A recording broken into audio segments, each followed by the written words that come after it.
I work as a business school professor, and I spend over 90 days working with managers and executives like you, delivering programs and workshops, trying to get company becoming future ready. Oftentimes, there would be participants walk up to me and ask, Howard, what's going to change in the next 5 years? Or a better question is, Howard, could you give me an example of a company similar to us in our same industry, but somehow made the right bet and successfully transformed? I was like, you're looking for an easy solution to copy-paste? It's not going to be that way. But then I came across a quote by Jeff Bezos, CEO and founder of Amazon. He once said, people often ask him, what's going to change in the next 10 years? But he said, but no one asked him what is not going to change in the next 10 years. And he said, the second question is even more important, because you can only build a business, scale up new capability based on what is not changing. And I think he's right, because when you come back and think about scaling up new capability, flip-flopping doesn't help. Persistence is key. So my research team and I went out to study over 170 companies across 6 different industries. We tried to looking at what makes an organization future ready. It's not just winning a quarter. It's not just winning a year. But I want to understand what is the secret sauce for organization can achieve enduring success, 10 years, decades, even centuries. Because in order to understand the future, we have to understand the past. To prepare for ourselves going forward, we have to understand where we're coming from. And as our research program continues to unfold, it turns out future-ready companies survive over centuries or at least decades. They share one attribute. Whether you are a bank, whether you're automotive industry, whether you're consumer packaged goods, or fashion industry, or pharmaceutical organization, or all the way to technology, they all share one single trait. And that's perform and transform at the same time. Let me explain. Every company has to deliver their winning today, delivering today. That's perform. You've got to invest in the future as well. So you need to transform and scale up new capability. Average company do either or. When time is good, let's invest in corporate venture, let's invest in new startup, let's fill our office with beanbags and ping pong table and free beers. Then, of course, our economy always go up and down. When time is bad, let's focus on the bottom line. Those are all, the past. Let's focus on the bottom line. Let's deliver our bottom line to our shareholders. Or if you are NGO or nonprofit, we've got to show the tangible, immediate impact to our stakeholders. Forget about the moonshot. Now, I think this start, stop cycle doesn't help. Because to prepare ourselves and scaling up new capability, you sort of need persistence. And what we've seen is companies who crack it is a very simple, direct, single source. They do both at the same time, every single day. What does it mean? Clear prioritization. Do things what is most important but may not be most urgent. Wow, that's tough. Just like personal life, right? The most urgent thing may not be the most important thing over the long run. It's okay to miss your kid's soccer game one day, but if you keep on missing your kid's soccer game over the years, before you know it, they're going after college. Same thing for organization. The most important initiative, the most critical capability you must scale may not feel the most urgent. There's always fire shooting around us. Now, the problem is, this is not just around organization. This is something to do with the whole entire global competition that policymakers, governments, city mayor are also obsessed about. What I meant is if you look across all industry, from personal computers to mobile phone to automakers, all the way to chipset design, for instance, these are oftentimes pioneered by Western organizations. They have deep history and they command first mover advantage. But oftentimes what we see is then you have this latecomer. Latecomers sort of begin as copycat competition. They started with the low end and no one cares, and over time, oh my God, they becomes a global competition, formidable competitor over time. Take automobile as an industry, right? This is not a story of Chinese coming up with cheap import. Now, I was born and raised in Hong Kong, so you could tell me anything, huh? But this is not a story of Chinese coming in, BYD shipping cheap EV and conquer the whole world. Before BYD, there were Toyota, Honda, and followed by Hyundai and Kia. Before China rise, there is the Japanese, the South Korean, the Taiwanese, etc. This is about the nature of competition. We could put up tariffs, but it's not going to stop the floodgate. So, as a business school professor again, we are trying to look for anomaly, exception. Can I find some industry, for some bizarre reason, that the pioneering companies stay strong? No matter how hard the turbulent environment, no matter how much money the Chinese government or the Japanese government throw money at a sector, the Western organizations still dominate. I want to understand the secret sauce. So I now live in Switzerland at IMD. So right across on the east side of Switzerland, there's the city of Basel. Along Basel, there's River Rhine. Along River Rhine, you have Novartis and Roche. This little company from Switzerland, my God, how could they make it? Because they have settled down along River Rhine for 200 years. They did not get sidelined like General Motors or Chrysler or Ford Motor by the Japanese and the South Korean. Today, they continue to lead the global pharmaceutical industry, so as Novo Nordisk as well. You guys have a long history in competing. So I was wondering, is this simply comes down to regulation? Or is it something to do with just FDA? So I went up to Basel, talking to some historian, and they told me, Howard, completely wrong. Because 200 years ago, there is no copyright. In fact, in Switzerland, there's no IP protection. In fact, Swiss people would imitate foreign invention. The French hated us. They call Switzerland the land of the counterfeit. I see. So how did Novartis win? Well, you know, because 200 years ago, when Novartis' predecessor, Sieber, Geigy, and Sandoz, settled along River Rhine, these are chemical firms making chemical dye for the textile industry. I was like, okay. So some of these chemists taste their own chemical dye because of curiosity. Now, don't judge them. Back then, no one knew chemical could be toxic and cancer-causing. So some of these chemists would test out their compound and discover the fever would be gone. Or you would reduce your headache. So the first painkillers, the world's first blockbuster, was invented by accident. Now, you think for a moment, it turns out the hotbed for innovation in this world, back in the 19th century, before the turn of the century, was all about organic chemistry. Is this brave chemist using distillation, Bunsen burner to discover new drugs? Now, memory lane, go back to high school. You learn about Alexander Fleming, right? Who discovered antibiotics, the penicillin. How does it work? It's the study of microbiology that would have fungus secrete molecules to suppress bacteria growth. So during the Second World War, what happened?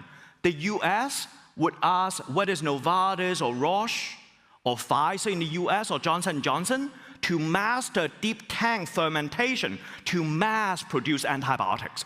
That helps the Allies to win the Second World War, because turns out more soldiers die, not because of bullets and bombshell, because of bacterial infection. Now, what happened, of course, immediately after the Second World War? All the pharmaceutical company, number one obsession, the study of microbiology.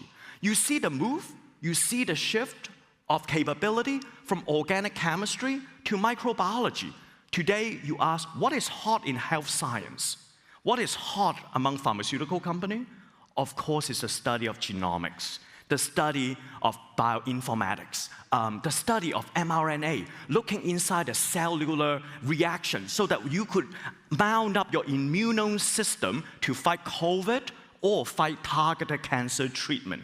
What we see is the epic race to scaling up new capability. Compare and contrast to car making, for instance. Until the EV upheaval, before electric vehicle coming along, it has always been mechanical engineering. And I think it's because the change of new capability and leading company from Novo Nordisk all the way to Novartis, they were able to scale up new capability. They were able to withstand the gale of creative destruction. So what's the key takeaway, right? In order to stay 1 inch ahead, for your company, for your organization, you must perform and transform. The magic word is and. We need to do both. And you must scale up new capability without forgetting about the past. Now, I'm a business school professor mostly around strategy, so people would ask me, so Howard, this is all great. Now I understand the what, but tell me how. Why so few companies can get it right? So let's talk about the why and how now.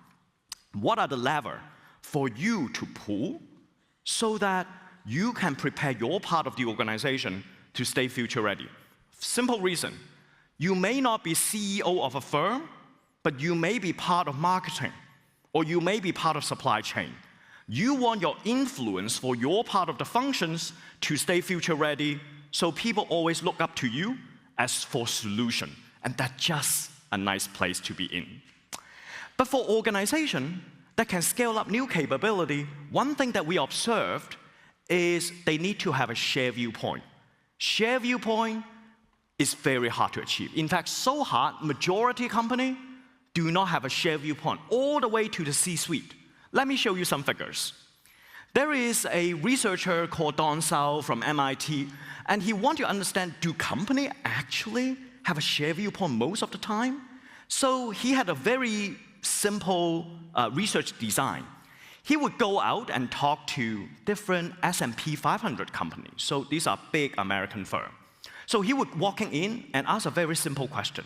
He would go around the room inviting the C-suite executive. So he would ask, hey, Chief Marketing Officer, tell me the top 5 projects most important for the entire company. Notice the way that he asked is about the top 5 projects for the entire company, not just marketing, not silo, but for the entire company. Then he go after CFO. CFO, hey, what is your top 5 projects for the entire company? CTO, Chief Technology Officer, what is the top 5 for the entire company? On and on and on. Then he tried to triangulate. How much overlap are there? Now, in the perfect world, it should be 100% overlap, right? These are C-suite executives, they work within, every day together, at least weekly meeting, and so on. This is what he finds. Majority of the company do not even have a shared viewpoint. So silo exists all the way to the top. It's only very small amount of company that they are completely in sync with one another. Now, of course, the obvious question is, do we need to be completely in sync with each other? Can people work in silo and not talk to each other too much and things still get done? Yes. But if you need to scale up the new capability, if you need to make tough trade-off to win in the marketplace, that shared viewpoint is important. Because if we don't have the shared viewpoint, and that goes to the team level as well, if there are new capability in the legal team, for instance, that generative AI is very important, you need your team members to be on board. Because without that shared viewpoint, what happens is the whole part of the organization will get stuck with incrementalism. This is what incrementalism is like. You're looking at where we are today. Let's extrapolate about 5%. So even if I deploy automation, let's drive down cost of labor by 5%, and then we're happy. Having a shared viewpoint allowed us to have a true north. In 7 years, what kind of company we want to become? What is our aspiration? So work backwards. What is our today's trade-off? On the left-hand side and the right-hand side, I bet, even if we're talking about next month, what we're going to do would be infinitely different between the two. And that is why having a shared viewpoint is important, and also why perform and transform at the same time is hard because it's just against something we are doing all the time. We love focusing on our own narrow domain, and it is hard to go and expand our initial boundary. So I want to do a case study with you. I want you to discuss with one another next to your neighbor for a buzz group. So let me set this up, a puzzle for you to discuss with one another. So I need an industry that everyone can relate. I also want an industry that is controversial enough, and I want a company we all have a strong opinion around. And nothing is better than a guy called Elon Musk. You like him or you hate him, and everyone knows Tesla. So let's talk and debate about Tesla for a moment. So this is the share price of Tesla, and they have gone through the darkest hours early part of this year and since has recovered. Why is there a darkest hour? Because for the first time, Tesla is no longer the largest EV maker in the world. For one quarter, their global sales was surpassed by BYD from China. Oh, by the way, BYD stands for Build Your Dream, not Bring Your Dollar, even though headquarters in Shenzhen. Anyways, so this is Tesla conundrum. But since then, they have improved. The share price has since recovered. So I was tracking their market capitalization during the hardest time, and this is what it shows. I mean, it's crazy because Tesla is selling a fraction of car compared to Toyota, and yet they command so much more. Still, there is another way of understanding this picture, and some of you working for investor relations or financial controller, you might have heard about this ratio called valuation of the company you divided by sales or annual revenue. People call it PS ratio. You take this number, divided by their annual sales, and give you a ratio to see how much love the financial market have for different companies. Now, it's sort of interesting, right? After Tesla, you have XPeng, Li Auto, BYD, NIO. I was like, who are they? These are all the new EV brands that we did not grow up with. These are not legendary brands that we associate with very closely. Then you have Benz, BMW, General Motors, Volkswagen of the world. So I want you to debate with one another at the table, right? If you're looking at this chart, every company makes an EV, electric vehicle. This is a commodity. Give me a break, right? Everyone can make an EV. But somehow the financial market feels like Tesla have something that BMW and Mercedes-Benz do not. Imagine for a moment, if we transport ourselves to Stuttgart and Munich, these German engineers would be very angry.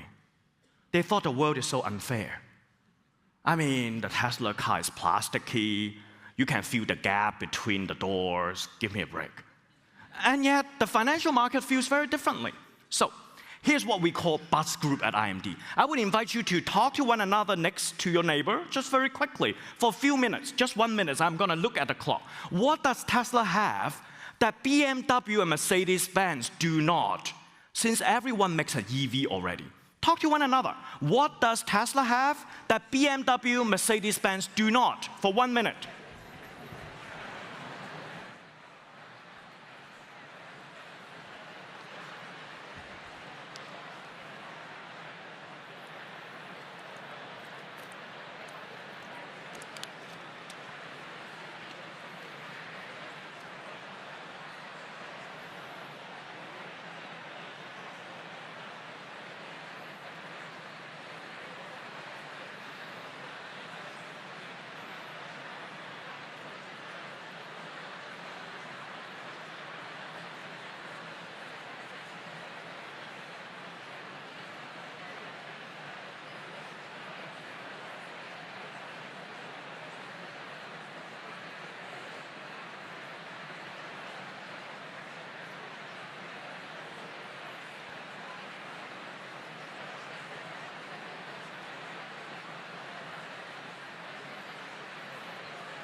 Okay.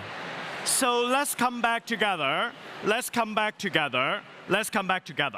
I want to know in the audience who is driving an EV right now or owns an EV. Yes, this is my expectation from Oslo and Norway. How many of you, hold up your hand, don't drop yet. How many of you driving an EV and still is also Tesla, by the way? Keep your hands up, not a lot anymore. So let me ask a second question. How many of you try to order and buy a new car after the pandemic and wait and couldn't get the car? Quite a number of you, right? And so I think what is interesting is, of course, everyone makes an EV. And some of us actually start to switch over to Tesla or other vehicle because a lot of these major car brands could not deliver a car to us during and after the pandemic. And let's unpack a little bit because it does showcase one critical capabilities that Tesla remain, that other car companies do not, despite that everyone can make an EV. And that is something to do with semiconductor. So this is the global semiconductor value chain. And we know that 2021, everyone have a hard time getting a car because there's chipset shortages. Why is that? Because if you're ordering a car from VW, they don't make that chipset. They outsource to companies like Bosch or Continental in Europe. They do not have enough factory. They outsource to NVIDIA or Texas Instruments. These guys do not have enough factory. They outsource to Taiwan, TSMC. This is why Taiwan TSMC is always on the headline news, because they manufacture majority of our chipset, and most of these chipsets are so high-end, supplying to, OpenAI, because NVIDIA do not manufacture themselves. They outsource to TSMC. So OpenAI ChatGPT is all the chipset by Taiwan. So there's a running joke. If something happened, if their factory get destroyed, there would be no AI anymore, which may be a good news, huh? I mean, but then here is the interesting thing. Because everyone is outsourcing their capability, by the time when there's shortages, these car companies cannot even manufacture car anymore, except for Tesla. Turns out, Tesla can buy any chipset available out there. So VW needs specialized chipset, but Tesla can buy any redundant chipset, find in your PlayStation, whatever. And they would rewrite software all over again to use this redundant chipset on the design. Now, when even redundant chipset is running out, they would looking at what kind of features consumers use all the time. Because they have autopilot, they know how you drive your car. They know what features people don't use. They eliminate those features so that chipset per car get reduced further. People in the supply chain, you always work within the constraint. This is how Tesla are stealing market share. I think what this episode illustrates to Wall Street is that there are companies who talk about having software capability, but they keep on talking and talking and talking. And it's under this episode that this crisis exposes who knows software and who does not. So let me show you a quick video of a CEO confession of Ford Motor. The CEO went to TikTok to do a confession.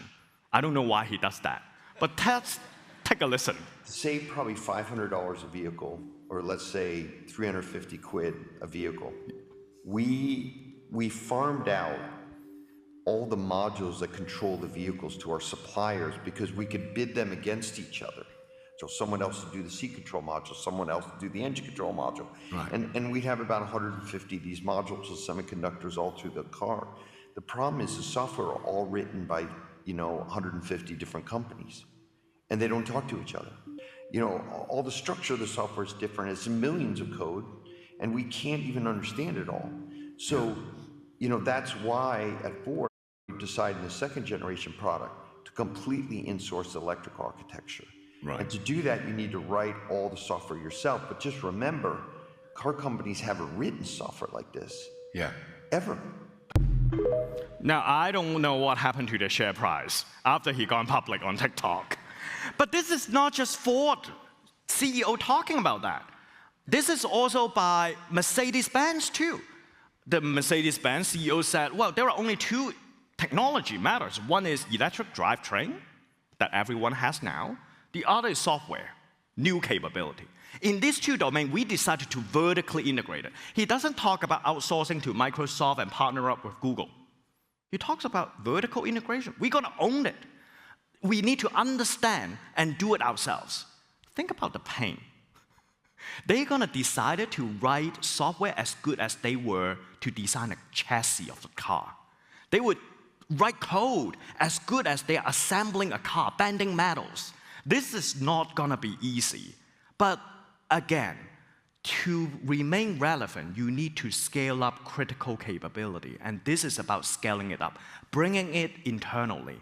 This is about perform and transform, because without software, you cannot even sell your traditional gasoline car anymore. This is gonna be critical. Now, then companies who get it right, I think they need to embrace conflict. Now, when I talk to managers, when they wrestle with the problem of how can we make things happen, how do we scale up new capability, how do we make the right trade-off, they tend to think, let's have some debate, but not too strong and not too little, somewhere in between. There's a sweet spot, like on the left-hand side. If you are to take a picture, make sure you have a red cross. It's wrong.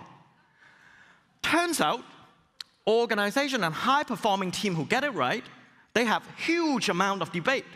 They really argue with one another to the ground, to wrestle with the ideas, but with strong trust or love. This is where the head of manufacturing would argue teeth and nail against the software guy. This is where the software guy would argue teeth and nail with the marketing folk. And this is where you get the truth out when things are at stakes. And what that means is, we need to embrace cognitive conflict with love. Oftentimes, I'm walking into organization, they already embrace diversity initiative. I see the team resemble rainbow colors. People of different nationality, industry background, gender, everything. And yet, we need to work on top the right rules of engagement.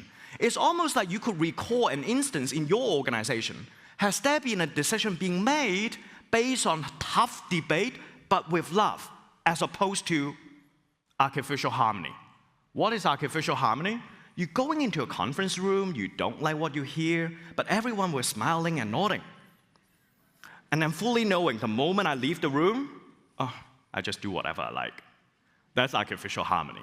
So I think that distinguishes why some company can perform and transform at the same time, because they're able to scale up new capabilities. To scale up new capabilities, you need to make tough trade-off. To make the right tough trade-off, you need a shared viewpoint and these type of constructive debate. So I leave you a couple of more thoughts around. At IMD, we kind of try to gauge company future readiness. You need a balanced scorecard. You need to, looking at a company, have strong financial fundamental, building on investor expectation, but more importantly, invest in the future. R&D, for instance, employee diversity all the way to the top team, and new business innovation result, and we measure them across every single category, we break it down, and we compare a composite score. So you could scan the QR code and you would find more detailed analytics, and we do from automotive to pharmaceutical to banking to all kinds of industry. What we try to unpack is when an organization becomes future ready, what are some of the key principles that they have embraced? And we could also looking at history. How do companies move up and become better and better and better? So we have done quite a lot, but we have shown you a couple of peak view.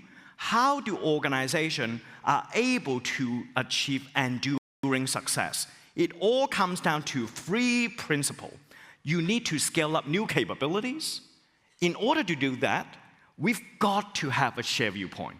Without that shared understanding, then the trade-off would always be conflict with our silo interest. A company is not like United Nations. At United Nations, country delegate going into a meeting to lobby on behalf of the country's interest. A company, when you engage in a meeting, you are not just lobbying for your functional interest, but is to solve the company's corporate problem.